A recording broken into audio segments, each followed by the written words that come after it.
No niin, heissä Alli Huppa.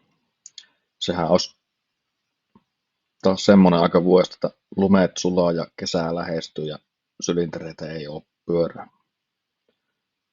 Ja nyt tarvitsisi alkaa kiireesti tekemään sitten sylintereitä. Tämmöiset sylinterit oli viime kesänä.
Nyt ei paljon näistä poiketa muuta kuin viime kesänä oli edellisessä versiossa oli tässä Portmapissa nyt näkyy tuolla keskiviiva vaan tuo yksi pakoaukko ja tämä on imuaukon keskiviiva, eli imuaukko oli yhdistetty tämmöiseksi yhdeksi isoksi. Eli se Suzuki alkuperäinen silta oli tuosta poistettu ja siitä tuli vähän ongelmia. Eli tällä kertaa tehdään niin, että tämä on se uusi versio. Eli silta säilytetään paikallaan. Ja muuten on sama suunnitelma, mutta tätä pakoaukkoa on pikkusen muokattu tuolta ylhäältä flatimmaksi, eli tuolta pitäisi pikkusen tulla blowdown ja blowdown STAta hiukan lisää.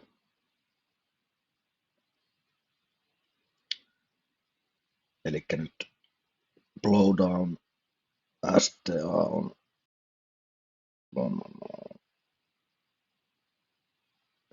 10,7. Viimeksi oli, no eipä sitä paljon johtu. Käytännössä saattaa olla sama.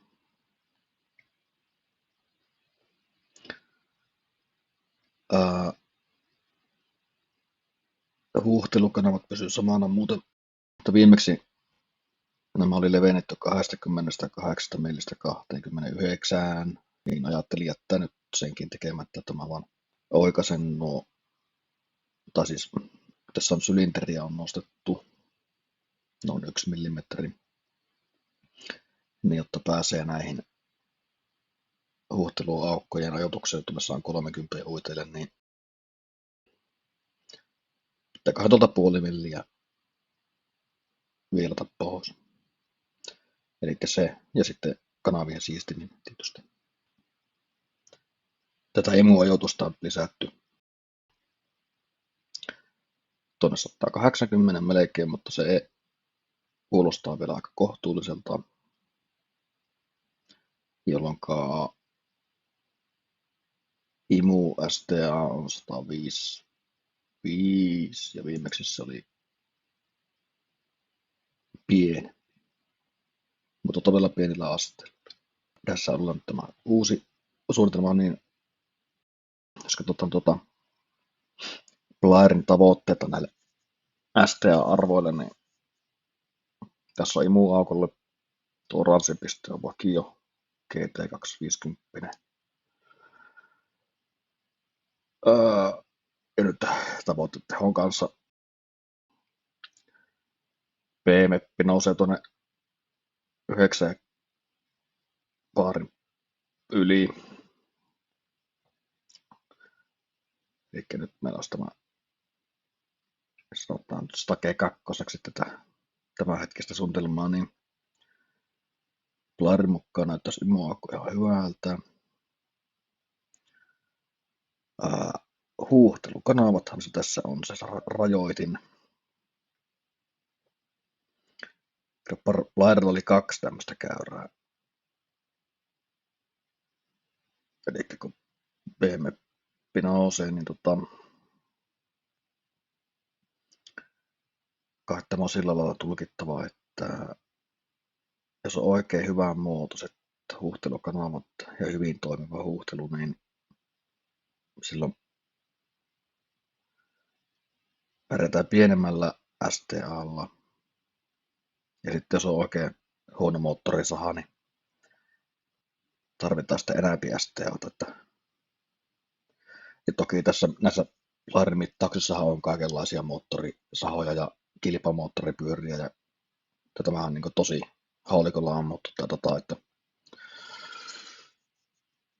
tässä on hankala sanoa, että mihin tässä tavoitellaan, mutta siksi täällä onkin tämä Suzuki-alkuperäinen, ja tämä on vakioputkella. Eli vakioaukutuksilla Suzukillakin varmaan päästä sitten jonnekin vähän minne lie. Jos laitetaan putket ja vähän kasaria ja annetaan aukkoja olla. Mutta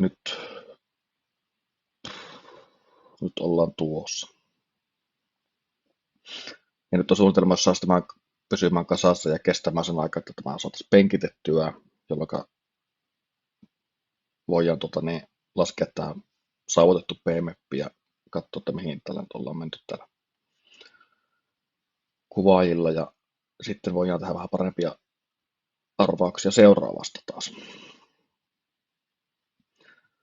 Blowdown pitäisi toimia aika hyvin tässä. Ja täällä ei ole silleen merkitystä tällä pakoaukon STA. Huuhtelut on tärkeät ja blowdown on tärkeä. Ja tietenkin tässä mäntäohjatussa imuaukossa tämä inletti.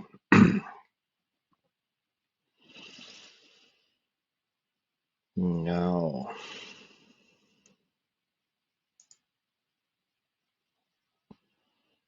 Joopa se joo.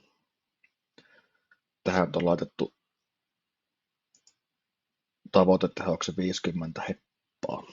Kai se pitäisi jotenkin olla toteutettavissa. Aika näyttää. Sitten on mielenkiintoinen asia. Mä sain tuommoiselta Steveltä tämmöistä dataa tämmöisestä niinku, että kiitos Steve vaan, thank you Steve. Niin Suzukin 60-luvun tehasviritykset. No, tämmöiset ohjeet oikein ollut, että miten se Suzuki viilataan ja miten sillä voitetaan sitten kilpailuja. Täällä on mielenkiintoisia juttuja. Täällä on TT ja Scrambles Competition. Lähtee tuosta menemään, niin intakeä levennetään tuonne 40 milliä. Tuolla. Ja intakeä alennetaan 89 millimetriä. Täällä eli 2 milliä tuosta, ja oliko niitä mäntää lyhennettä? Mäntää lyhennettä 5 millimetriä.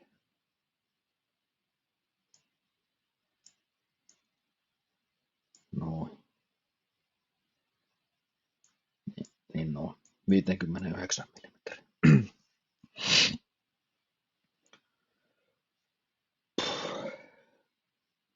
Kansien jyrsimisestäkin on ohjata, mutta minä en käytä vakiokansia, niin nuo ei sillä lailla kiinnosta nyt. Ja sitten täällä on tuo pakoaukko, niin flat track, ja mikähän tämä on tämä TT tässä nyt. Ja siinä vain 1 millimetrin nostellaan pakoaukkoa. Ja pakoaukko levennetään 30 8 millimetriä. Ja pakokanava siistitään, imukanava siistitään ja suurennetaan isommalle kaasuttimelle. Tässä taisi olla kaasuttimeksi ehdotettu se 28 mm. Mulla on 34 mm. No niin, sitten tää on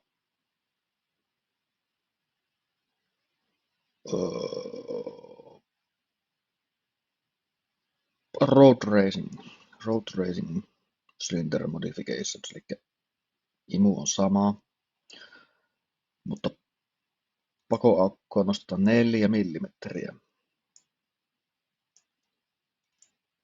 Noin.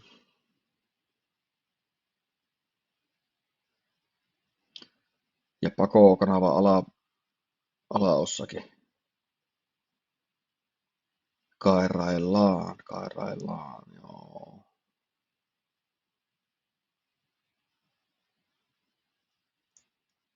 Noin.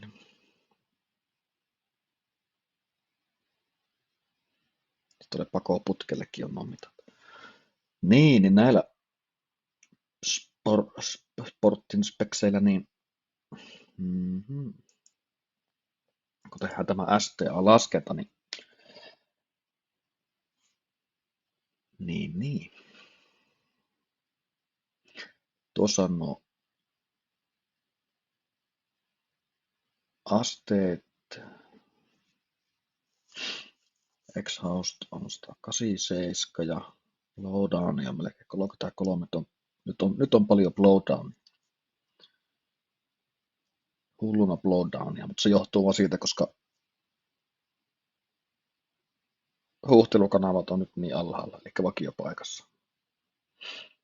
Eli blowdownia on tuolta, kun pakokanava aukeaa, niin siihen kun huuhtelu aukeaa, niin nyt siellä on paljon blowdownia.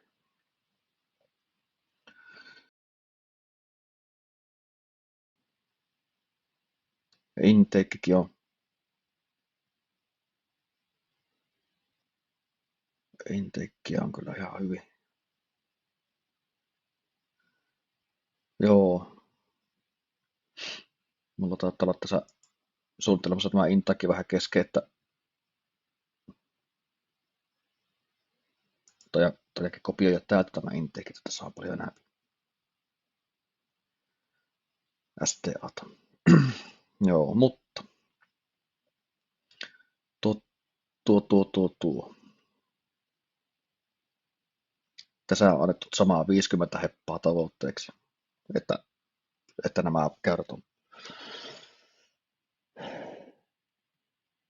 vertailtavissa.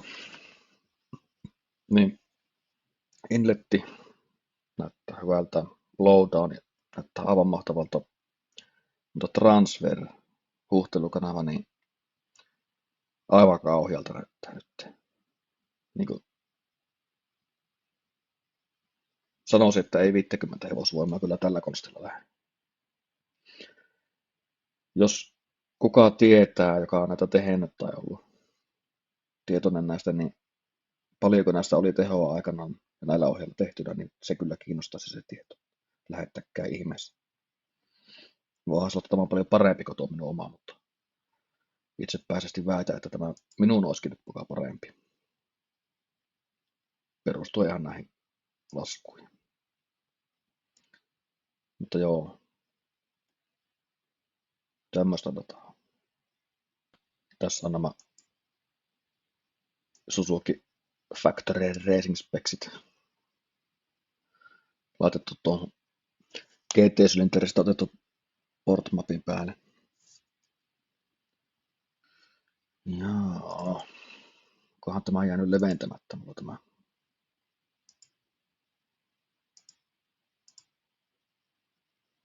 Paljonko se luki siinä? 38 milliä.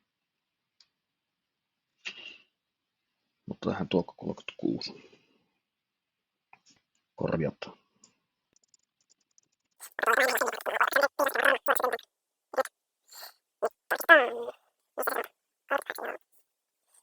Tähän ei kyllä tässä GT:ssä ole näin kapeata aukkoa alun perin. eikä ole T250-säkään, että onko tää, nää on varmaan T20 arvoja nää. No, joo. No niin, tehdäänpä uudestaan tuo.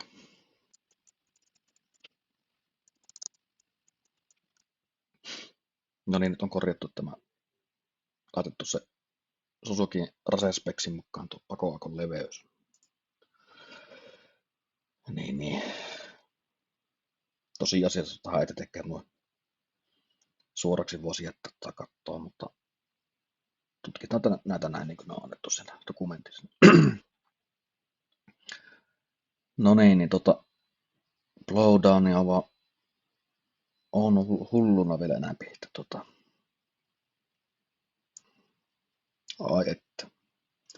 Ai että miten paljon blowdownia, mutta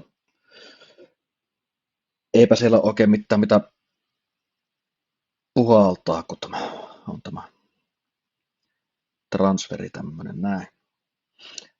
Ellei tämä sitten ole joku ihmeellinen supersysteemi, että se on vaikka tuolla just sattuu Blairin datapiste sattukin olemaan tuommoinen T20 Rase Suzuki. Sittenhän se voisikin olla mahtava peli.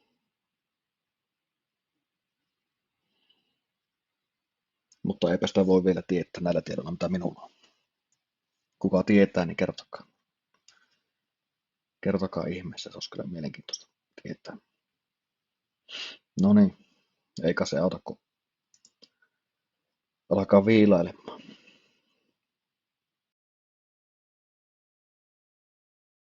Jaa, eipä viilatakaan vielä, pari asiaa unohtu. Minua on neuvonut kokeneemmat virittäjät näiden asioiden kanssa, että tämmöiseen Suzuki erityisesti niin annettu semmoisia ohjeita, että näihin asteisiin, että tuo pakokanava tulisi viilata, jos mä nyt muistan oikein, niin 196 asteeseen ja huuhtelut mainittiin, että 134 asteeseen jopa. Ja imuaukko 190 asteeseen, vai oliko yli? Voipi olla, että tehoa kyllä lähtee, mutta saattaa olla aika kapealla alueella. Ja tässä mulla nyt on vakiovaihteisto ja se on aika huono. Siinä erityisesti, olikohan 3. ja 4. väliin vai 4. ja 5. väliin on niin pitkä, että tuntuu, että sitä ei mennä nytkään päästä oikein kunnolla aina yli. Ja sitten vielä yksi syy, miksi haluan pitää tämän huuhteluajoituksen kohtuullisen alhaalla on sellainen, että jos tällä Suzukilla nyt ei pysy millään niiden vesijähytteisten ja maahojen perässä, niin on suunnitellut semmoista konstia, että jos laittaisi siihen imuaukkoon läppäventtiili ja jyyrisi sieltä imukanavasta sitten boost-portin, niin se antaisi heti tähän huuhteluasteaan parannusta kyllä ja tehoakin saattaisi tulla hyvin lisää. Ja sitten semmoinen asia, että nuo kanavien kulmat pysyy nyt vakioina. Niitä ei ole nyt tässä syytä lähteä muuttamaan. Se on kuitenkin niinkin, että Suzuki niitä 60-luvulla hiero viimeiseen asti. Suzukihan piti kiinni tästä yksistä huuhtelukanavasta melko pitkään, että muilla oli jo 4 huuhtelukanavaa. Suzuki vielä 2 kanavalla ajeli menee. Joo, semmonen juttu. Sitten oli semmoinen asia, että on paljon pyydetty, että selittäisin näitä laskelmia, että miten niitä tehdään, että niinkin paljon pyydetty, että ainakin yksi henkilö on sitä pyytänyt ja 2 eri kertaa. Mutta ei niitä nyt tässä hirveästi ruveta läpikäymään, mutta katsotaan vähän pintapuolisesti tuota STAta, että mitä se laskemiseen sisältyy. Ja siihen nyt minun tiedossa on 2 eri tapaa, että on tämä professori Blairin kehittämä tapa laskea STAt kanaville, tai siis aukoille. Siellä meillä on tuommoinen angle-area ja sitten on tämä iskutilavuus, kierrosluku. Näillä kun lasketaan, niin saadaan STA-arvo. Sitten on myöhemmin tämmöinen mestari kuin Fritz Overmars, jos päivitti tätä STA-laskentaa. Overmars oli mukana tässä Aprilia RSA 125 kehitystyössä käsittääkseni simulointi ja laskentapuolella nimenomaan. Tästähän lopulta lähti yli 50 hevosvoimaa takapyörältä 125. Apriliasta, että aika hyvin. Siellä olisikohan sillä P-mappi ollut jossakin 16 pari huiteella, 15 pari, mitä lie. Ja 16 000 kierroksen kohdilla, että siinä pitää jo hengittää moottori aika hyvin. Niin Fritsi otti mukaan tänne, tai minä en tiedä, että ehkä Fritsi ajatteli näin, että ei me tarvita ylimääräisiä kertoimia tuolla, mutta tuo palotilan tilavuus kannattaisi ottaa mukaan ja päivitti tämän kaavan tällä lailla. Ja muutenhan nämä yhtälöt on samanmuotoisia, että sama yksikkö on, mikä tulee ulos, mutta ei voi kuitenkaan verrata suoraan näitä lukuja, mitkä mä antaa ulos.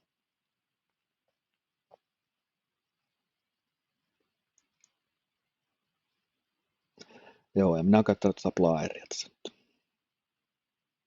Sitten se STA-luku yksinähän on aika irrallinen mistään, että mitä se sitten tarkoittaa, niin Blairilla oli nyt näihin kokeellisiin tuloksiin sovitettu nämä käyrät tuolle PMEPille. Ja kun tänne yhtälöihin sijoitetaan nuo eri porttien STA-arvot, niin saadaan sitten tuo PMEP-luku, mikä sillä voidaan saavuttaa. Ja sitten jos haluaa tehdä niin päin, että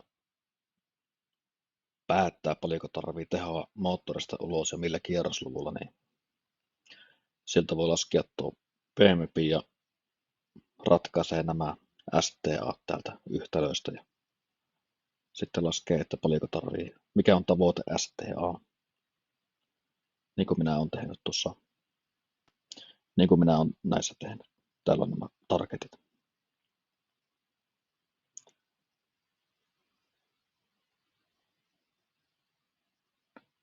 Targetit on tällä lailla täällä. Ne on täällä Blairin kirjassa. Nämä on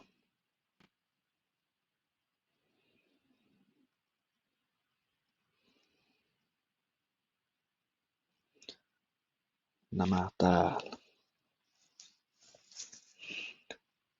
Nämä datapisteet, nämä ei ole ainoat mittaukset, joita Blair teki, vaan tänne on valittu muutamia, mitkä edustaa sitä isoa datamäärää. Joo. Sitten Overmarsilla onkin tämmöinen tapa, että nyt mennään taas vähän lonkalta, en oikein muista, mistä minä nämä kaivelin nämä yhtälöt, mutta täällä on nyt tuo angle-array.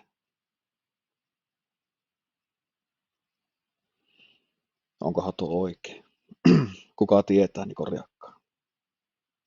Niin.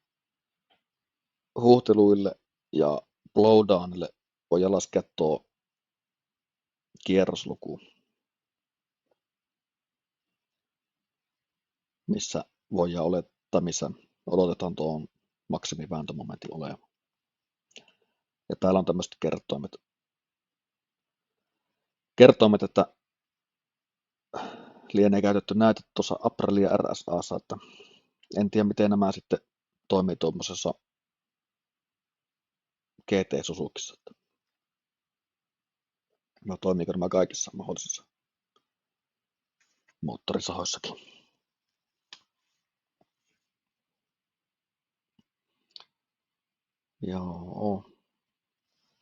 Joo, tämä tuli vähän muistinvarasta, mutta korjatkaa sitten, jos meni väärin. No niin, nyt viilaamme.